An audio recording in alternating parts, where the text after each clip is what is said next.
Bilang testamento sa 30 taon kasama ang likhaan, tunghayan natin ngayon ang boses at kwento ng komunidad.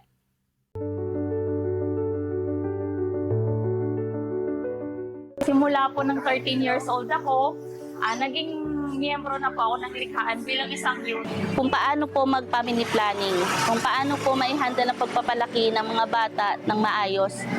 Information accessibility, sobrang ganda compared to other clinics where they offer female healthcare.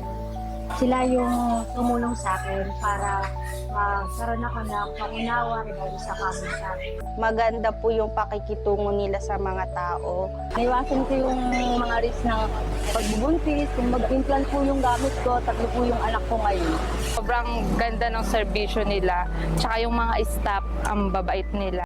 At hindi napapagod at hindi titigil ang likhaan sa makafeminismo na gawain. Simula noon at hanggang ngayon, kaakibat nito ang community education and mobilization, kung saan ibinibigyan ng kaalaman, kapangyarihan ang komunidad sa pagkilala at pagdedesisyon sa kanilang SRHR.